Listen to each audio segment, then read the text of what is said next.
Hi everyone, నమస్తే అండి. 30 తారీఖు 12 నెల 2020 ఆర్ఆర్బీ ఎన్టీపీస్లో సెకండ్ షిఫ్ట్లో వచ్చినటువంటి జిఎస్ క్వశ్చన్ టు ఆన్సర్ చూద్దాం. ఇప్పటి వరకు మీరు సబ్స్క్రైబ్ చేయకపోతే సబ్స్క్రైబ్ చేయండి, లైక్ చేయండి. ఇంకా మీకు తెలిసిన క్వశ్చన్స్ ఏమైనా వస్తే కామెంట్ రూపంలో తెలియజేయండి. ఫస్ట్ క్వశ్చన్, బలంకి ఎస్ఐ యూనిట్ ఏంటని అడిగాడు. బలంకి SI unit newton. SI unit newton. Symbol ఎంతో చూపిస్తాం. ఒలింపిక్స్ 2021 ఎక్కడ నిర్వహిస్తారని అడిగాడు. 2020లో జరగాల్సింది కరోనా వల్ల పోస్ట్ పోన్ చేశారు. 2021లో ఇది జపాన్ టోక్యో సిటీ, కంట్రీ వచ్చేసి జపాన్. అదేవిధంగా ఒకవేళ నెక్స్ట్ ఎగ్జామ్స్కి అడిగితే 24లో ఎక్కడ నిర్వహిస్తారని అడిగాడు అనుకోండి. ఒకవేళ 24కి వచ్చేసేసరికి ప్యారిస్, అదేవిధంగా 28కి వచ్చేసరికి లాస్ ఏంజిల్స్లో.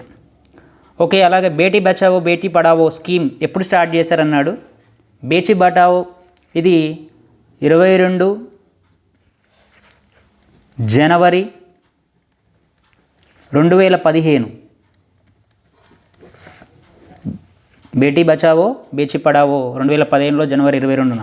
అధిక అక్షరాస్యత కలిగిన రాష్ట్రం అని అడిగాడు. అధిక అక్షరాస్యత కలిగిన రాష్ట్రం కేరళ. ఒకవేళ తక్కువ అడిగితే గనక బీహార్ అవుతుంది, గుర్తుంచుకోండి. కాంగ్రెస్ని ఏ సంవత్సరంలో స్థాపించాలని అడిగాడు. కొందరైతే మొదటి సమావేశం ఎప్పుడని అడిగాడు. సో ఏ విధంగా అయినా కానీ ఇది స్థాపించింది 1885లో 1885లో దీన్ని స్థాపించడం జరిగింది. మొదటి సమావేశం కూడా అప్పుడే జరిగింది. డిసెంబర్ 28 నుంచి 30 వరకు జరుగుతుంది సమావేశం. స్థాపించింది కూడా 28. సో ఎలాగైనా పర్లేదు. నిన్న మాత్రం స్థాపించిన ఎవరని అడిగాడు. ఏవో యూము. ఈరోజేమో స్థాపించిన సంవత్సరం అడిగాడు. మళ్ళీ ఒకసారి చూసుకోండి అధ్యక్షులు నన్ను కూడా ఒకసారి కాంగ్రెస్ సంబంధించి. ఆర్యభట్ట శాటిలైట్ ఏ సంవత్సరంలో లాంచ్ చేశారని అడిగాడు. ఆర్యభట్ట శాటిలైట్ అనేది 19 ఏప్రిల్ 1975. ఇది రష్యా నుంచి లాంచ్ చేయడం జరిగింది. ఆర్యభట్ట శాటిలైట్ 1975. ఐఎంఎఫ్ సభ్యదేశాల సంఖ్య ఎంత అని అడిగాడు. ఐఎంఎఫ్ యొక్క సభ్యదేశాల సంఖ్య, ఇంటర్నేషనల్ మానిటరీ ఫండ్ ద్రవ్యనిధి, అంతర్జాతీయ ద్రవ్యనిధి ఎన్ని దేశాలు ఉన్నాయంటే 190 దేశాలు ఉన్నాయండి. రీసెంట్గా యాడ్ అయిన దేశం ఏదని అడిగాడు అనుకో. ఒకవేళ అడిగితే కనుక current అఫైర్లో ఆండోర్రా.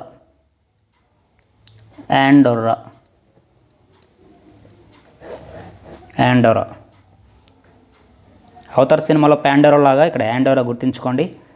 Cleanest city 2019, 2019లో cleanest city Swachh Bharat machine ప్రకారం ఏదైనా అడిగాడు. ఇండోర్ అండి, ఇండోర్. వరకట్న నిషేధ చట్టం ఎప్పుడు అమల్లోకి వచ్చింది.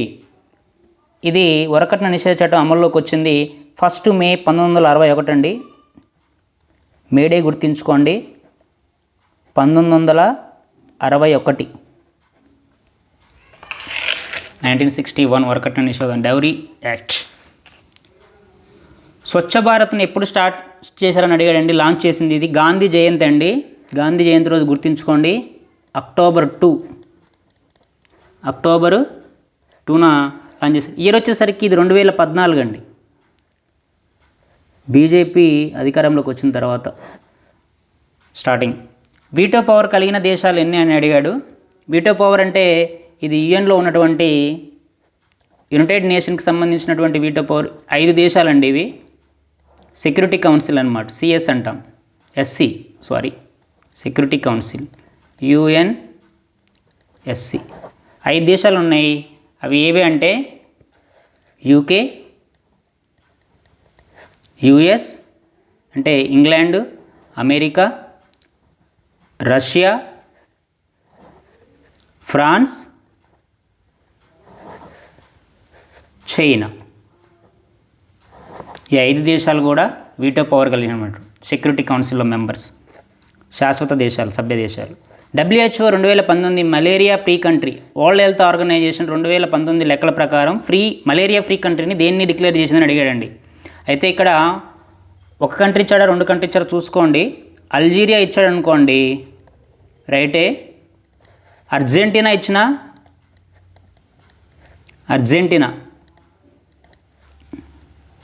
ఈ 2 ఇచ్చినా రైటే. 2 కూడా ఆప్షన్లో ఉంటే కనుక ఈ రెండింటిని చూజ్ చేసుకోండి. ఫెయిర్గా జతగా ఉంటాయి. Algeria Argentina. ఫేస్బుక్ని నెలకొల్పి స్థాపించింది ఎవరని అడిగాడండి, mark Zuckerberg.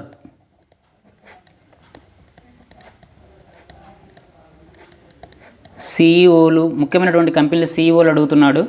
Mark Zuckerberg 2004న ఫేస్బుక్ని start చేయడం జరిగిందండి. తాజ్మహల్ నిర్మాణం ఎప్పుడు పూర్తయింది అన్నాడండి, నిర్మించింది అడగలేదు, పూర్తయింది అడిగాడు.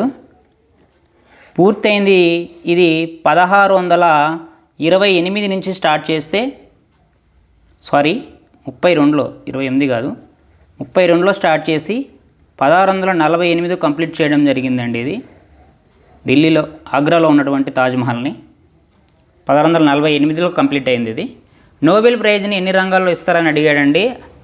మొదటగా 5 రంగాల్లో ఇచ్చేవారు, తర్వాత 6 రంగాలు చేశారు. 6 రంగాలలో ఇస్తారండి.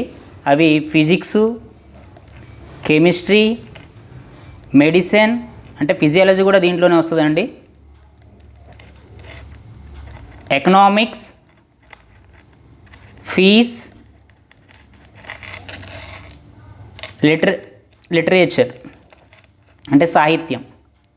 Physics, chemistry, medicine, economics, peace and లిటరేచర్లో 6 రంగాలు ఇస్తారు. కూచిపూడి నాట్యం ఏ రాష్ట్రానికి సంబంధించిందని అడిగాడండి. క్లాసికల్ డ్యాన్స్ ఇది.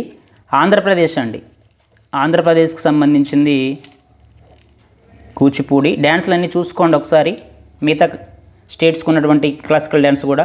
రాజ్యసభ సభ్యుల సంఖ్య అడిగాడండి, 250. దీంట్లో 238 ఏమో నార్మల్గా ఉంటే రాష్ట్రపతి ఒక 12 మందిని నామినేట్ చేయడం జరుగుతుంది. టోటల్గా వెరసి 250. సార్క్ దేశాల సంఖ్య అడిగాడండి. నిన్ననేమో సార్క్ దేశాలలో ఉన్నటువంటి కానిది ఏదైనా అడిగాడు, సార్క్ దేశాలలో సభ్య దేశం కానిది అని అడిగాడు. ఈరోజు సార్క్ దేశాల సంఖ్య అడిగాడు, 8. నా వీడియో నేను చూస్తే మీకు అర్థమవుతుంది. అవి ఏంటివి? ఆఫ్ఘనిస్తాన్,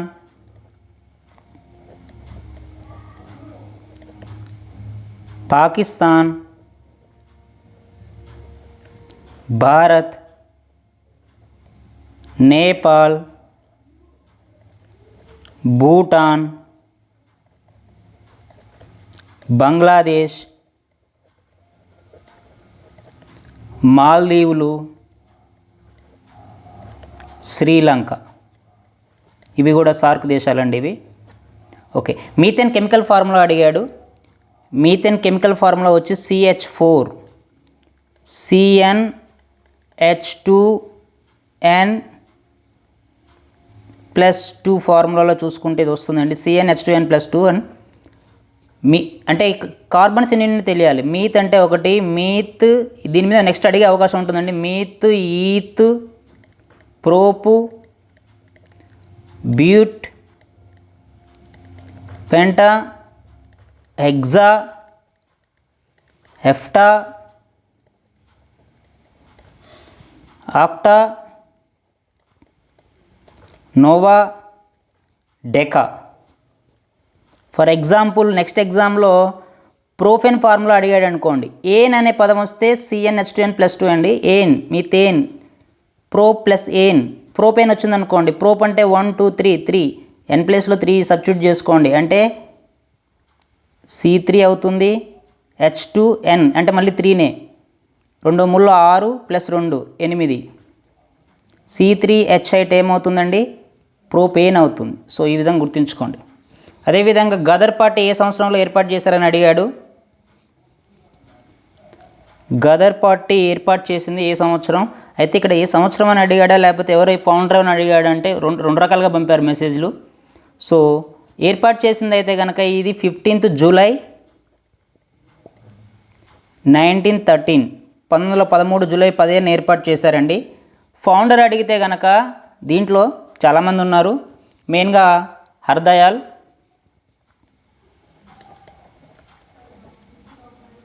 హర్దయాల్, వీరితో పాటుగా సోహన్ సింగ్ బక్నా, గుర్తుంచుకోండి, బక్నా,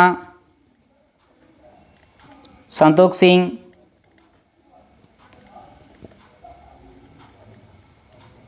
సంత్ బాబా వసాకా సింగ్, వసాకా గుర్తుంచుకోండి, సంత్ బాబా వసాకా సింగ్, జవాలా సింగ్. ఓకే, వీళ్ళు ఎవరంటే నెక్స్ట్ ఎగ్జామ్లో అడిగితే వీళ్ళ పేర్లు అడగొచ్చండి, అందుకే చెప్పడం జరిగింది నేను. నీరు గడ్డకట్టు స్థానం ఏమిటి? కెల్విన్లలో అడిగాడండి, కేలో అడిగాడు. నీరు గడ్డగట్టేది మామూలుగా సెంటిగ్రేడ్ అయితే 0 డిగ్రీ సెంటిగ్రేడ్, ఫారెన్హీట్లో అయితే 32 ఫారెన్హీట్స్, కెల్విన్లో వచ్చేసరికి 273.15 K. సో పాయింట్ పైన పక్కన పెట్టేసుకోండి 15ని, 273 కెల్విన్. నెక్స్ట్ ఎగ్జామ్లలో ఫారెన్హీట్లో అడిగితే ఇది రాసుకోండి. భారత్లో అటవీ విస్తరణ శాతం సో 21% ఉందండి 2019 లెక్కల ప్రకారం కూడా. బనియన్ మర్రి చెట్టు, ఇంగ్లీష్లో బనియన్ అంట, బనియన్ ట్రీ అంట. మర్రి చెట్టు యొక్క శాస్త్రీయ నామం అడిగాడు, ఫైకస్ బెంగాలెన్సిస్. సో అదేవిధంగా మామిడి చెట్టు ఒకటి గుర్తుంచుకోండి, వేప చెట్టు గుర్తుంచుకోండి, అడగడానికి అవకాశం ఉంది. అదే టేక్ చెట్టు కూడా గుర్తుంచుకోండి. మామిడి చెట్టు మాంజిపెరా ఇండికా, మాంజిపెరా ఇండికా. టేక్ వచ్చేసేసి ఇది మామిడి అండి. నెక్స్ట్ ఖచ్చితంగా అడిగే అవకాశం ఉంది. టేక్ వచ్చి టెక్టోనా గ్రాండిస్, టెక్టోనా గ్రాండిస్. వేప చెట్టు అడిగాడు అనుకోండి, టేకు లేదా మామిడి అడిగే అవకాశం ఉంది. ఓకే. ప్రాథమిక హక్కులు రాజ్యాంగంలో ఏ విభాగంలో చేర్చబడ్డాయని అడిగాడండి. ప్రాథమిక హక్కులు రాజ్యాంగంలో ఏ విభాగంలో చేర్చబడ్డాయని అడిగాడు. 3వ విభాగం, 3వ భాగంలో చేర్చబడ్డాయి. కొల్లేరు సరస్సు ఎక్కడుందని అడిగాడండి. ఆంధ్రప్రదేశ్, ఏపీలో ఉంది. రాజ్య సంక్రమణ సిద్ధాంతాన్ని ప్రవేశపెట్టింది ఎవరని అడిగారు. లార్డ్ డల్హౌసీ అండి.